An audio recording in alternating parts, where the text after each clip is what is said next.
Hey y'all, today I want to talk with y'all about coping through the lens of the carnivalesque.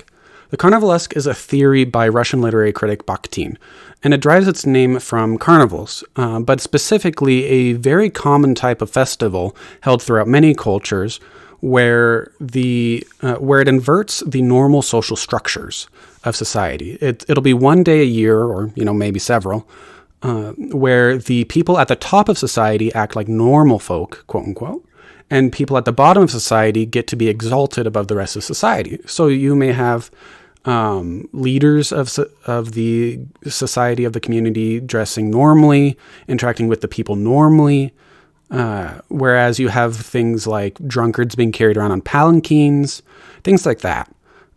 What Bakhtin observed about these sorts of festivals is that although they invert social structure, and you could imagine that they might spur criticism or critiques of social injustice and lack of justice in terms of social structure.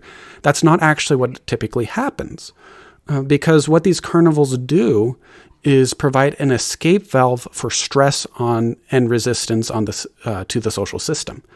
Because under normal circumstances, when you have an unjust social structure, resistance builds up over time because of injustice and cruelty. What these institutionalized days of social inversion do is decrease how much stress unjust social structures cause temporarily in a sort of escape valve kind of system. So instead of the pressure building up and up until it demands and forces social change, these festivals allow periodic stress releases that decrease overall resistance to the system and demand for change. And I think Bakhtin was especially well positioned to appreciate that as a writer working in the Soviet Union.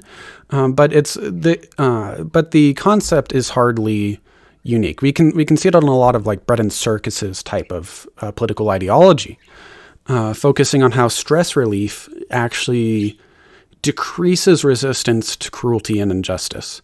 And it's especially interesting in these festivals where it's institutionalized, where there's a direct link between the social structure, the social strata saying, we are going to invert ourselves, we're going to institutionally ignore our normal rules, specifically to decrease resistance to the normal rules. And I think that's especially what's dangerous about the carnivalesque, is because when you're a participant, you usually see it as fun, you see it as enjoyable, and it does decrease how much suffering the normal social structure causes.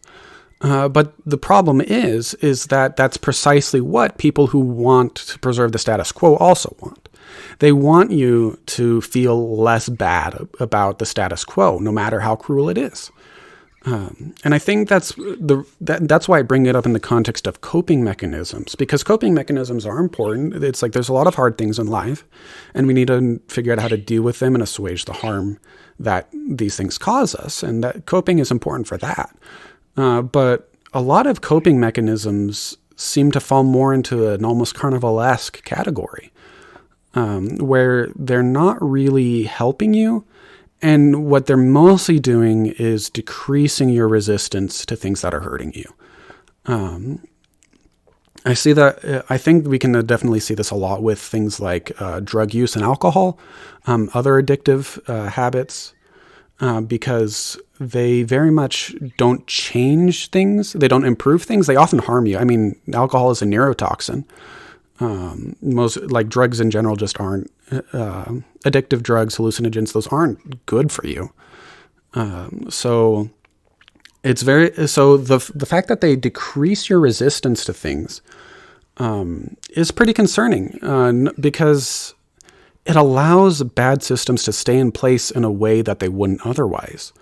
And I think especially in American work culture, we can see some of the carnivalesque explicitly. A lot of people will justify how prevalent alcohol is in our culture, just on terms of its social function, but especially if people talk about how at workplaces, at workplace drinking parties, how it allows for the inversion or flattening of the normal social strata. So you can interact with your boss in ways that you couldn't normally outside of the drinking party, things like that, or your peers, your coworkers, and all that jazz. But that's precisely what the carnivalesque is these it's these drinking parties that flatten social strata are precisely carnivalesque. They're designed to preserve that social strata by providing an escape valve. And the reality, I think, of the situation is that